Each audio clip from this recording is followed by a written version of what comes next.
બંગાળની ખાડીના દરિયામાં ફરી એકવાર હવાનું હળવું દબાણ લો પ્રેશર સિસ્ટમ અત્યારે સક્રિય બની રહેલી જોવા મળી રહી છે. જી હા દર્શક મિત્રો, તમે લાઈવ જોઈ શકો છો. અત્યારે થાઈલેન્ડ વિયેતનામના ક્ષેત્રની અંદર સાથે સાથે ફિલિપાઇન્સના વિસ્તારમાંથી પણ અત્યારે તોફાની પવનનું દબાણ વધી રહેલું જોવા મળી રહ્યું છે, જેની અસરને લઈને બંગાળની ખાડીના તમામ ક્ષેત્રની અંદર ફરી એકવાર લો પ્રેશર સિસ્ટમનો ભયંકર ઘેરાવો સક્રિય બનતો જોવા મળી રહ્યો છે. સાથે સાથે અરબી સમુદ્રના ઊંડાણવાળા વિસ્તારોની અંદર પણ વેસ્ટર્ન ડિસ્ટર્બન્સ અને હિન્દ મહાસાગરના ઊંડાણવાળા ક્ષેત્રની અંદર વેલમાર્ક લો પ્રેશર સિસ્ટમનું દબાણ સક્રિય બનતું હોય તેમ બંગાળની ખાડી, અરબી સમુદ્ર અને હિન્દ મહાસાગરના ઊંડાણવાળા ક્ષેત્રની અંદર અત્યારે નવી સિસ્ટમનું તીવ્ર પરિભ્રમણ સક્રિય બની રહેલું જોવા મળી રહ્યું છે. નવી સિસ્ટમો સક્રિય થવાની સાથે હાલ દક્ષિણીય ભારતના તમામ ક્ષેત્રની અંદર અત્યારે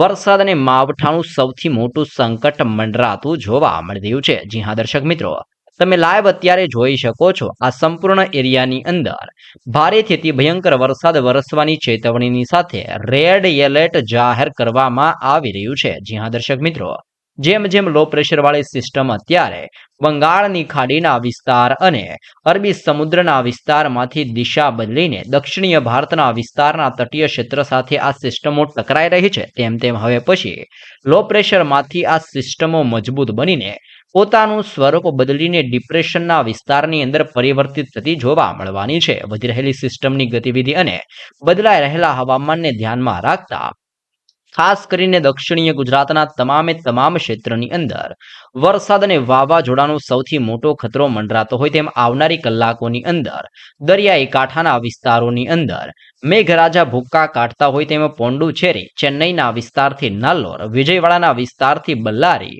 હુબાલીના ક્ષેત્રથી લઈને મંગલુરુ, બેંગલુરુના ક્ષેત્રથી કોયમ્બતુર, તિરુનમવેલી અને શ્રીલંકાના વિસ્તારની અંદર કડાકા ભડાકા સાથે માવઠું રીતસરનું તબાહી મચાવતું જોવા મળવાનું છે. તમે લાઈવ પણ જોઈ શકો છો.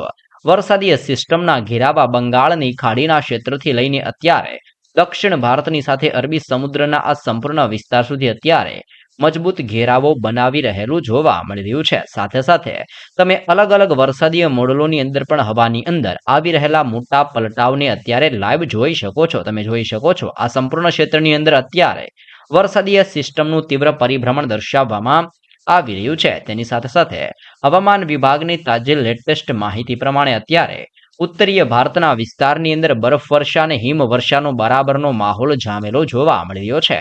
કાશ્મીરના વિસ્તારથી હિમાલયના વિસ્તારની અંદર -17 ડિગ્રીથી લઈને અત્યારે -20 ડિગ્રી સેલ્સિયસ ટેમ્પરેચર જોવા મળી રહ્યું છે. આમ અતિ ભયંકર ઠંડી અત્યારે ઉત્તરીય ભારતના વિસ્તારોની અંદર ભયંકર ઠંડીનો અહેસાસ થઈ રહ્યો છે. આમ ગુજરાતના સંપૂર્ણ હવામાનની અંદર પણ ભર શિયાળા દરમિયાન હવે પછી ઓચિંતાના પલટાવ આવવાની સાથે વરસાદ અને વાવાઝોડાની નવી આગાહી કરવામાં આવી રહી છે. તમે લાઈવ જોઈ શકો છો. 3 જગ્યાઓ પર અત્યારે નવી સિસ્ટમ અને તીવ્ર સિસ્ટમના દબાણના ઘેરાવા સક્રિય બનતા હોય તેમ આ વિસ્તારોની અંદર નવી સિસ્ટમો સક્રિય બનીને અસર દર્શાવી રહેલી જોવા મળી રહી છે. જેમ જેમ સિસ્ટમના દબાણ અને સિસ્ટમના ઘેરાવા મજબૂત બની રહ્યા છે, તેમ તેમ બંગાળની ખાડીના ક્ષેત્રથી અરબી સમુદ્રના વિસ્તારને હિન્દ મહાસાગરના ઊંડાણવાળા દરિયાની અંદર વરસાદ અને વાવાઝોડાનો ભયંકર ખતરો વધીને દિશા બદલીને ભારત દેશ તરફ હવે આ સિસ્ટમો આગળ વધી રહેલી જોવા મળી રહી છે. તમે અહીંયા લાઈવ પણ જોઈ શકો છો. અરબી સમુદ્રના દરિયાઈ કાંઠાના વિસ્તારની અંદર લો પ્રેશર સિસ્ટમનું ભયંકર દબાણ વધતું જોવા મળી રહ્યું છે. લક્ષદ્વીપ આજુબાજુના અત્યારે તટીય ક્ષેત્રની અંદર પણ તોફાન સક્રિય બનતું હોય તેમ દરિયાની અંદર સાયક્લોનિક સર્ક્યુલેશનનું ભયંકર લેયર બનતું જોવા મળી રહ્યું છે. દરિયાની સપાટીની અંદર અરબી સમુદ્રમાં 3 કિલોમીટરના વિસ્તારની અંદર અત્યારે સતત ઘેરાવો બની રહ્યો છે, જેને લઈને સાઉથ વેસ્ટ અરેબિયન સીના વિસ્તારથી લઈને લક્ષદ્વીપ ઇસ્લેન્ડના વિસ્તારોની અંદર અત્યારે ભયંકર જોર વધતું હોય તેમ અરબી સમુદ્રના તટીય ક્ષેત્રની અંદર એટલે કે આ સંપૂર્ણ વિસ્તારની અંદર આ સિસ્ટમનો ઘેરાવો આવી રીતે લંબાયેલો છે અને અત્યારે આ સિસ્ટમનો ઘેરાવો 3 કિલોમીટર સુધી પોતાની ભયંકર અસર દર્શાવી રહ્યો છે. તેવી જ રીતે બંગાળની ખાડીના વિસ્તારની અંદર પણ સક્રિય બનતી લો પ્રેશર અત્યારે 5.8 કિલોમીટર એરિયાની અંદર અત્યારે પોતાનું સંક્રમણ ફેલાવી રહેલી જોવા મળી રહી છે. આમ અનેક વિસ્તારોની અંદર નવી સિસ્ટમના ઘેરાવા મંડરાતા હોય તેમ બંગાળની ખાડીના વિસ્તારની અંદર પણ 5.8 કિલોમીટર અબાવ દરિયાની અંદર સતત અપર એર સાયક્લોનિક સિસ્ટમનો તીવ્ર ઘેરાવો સક્રિય બનીને જોર દર્શાવી રહેલો જોવા મળી રહ્યો છે. તમે જોઈ શકો છો એક સિસ્ટમનું દબાણ અહીંયા અને બીજી એક સિસ્ટમનું દબાણ આવી રીતનું બે સિસ્ટમનું જોર અત્યારે અનેક વિસ્તારમાં અસર દર્શાવતું હોય તેમ અત્યારે સતત હલચલો વધી રહી છે.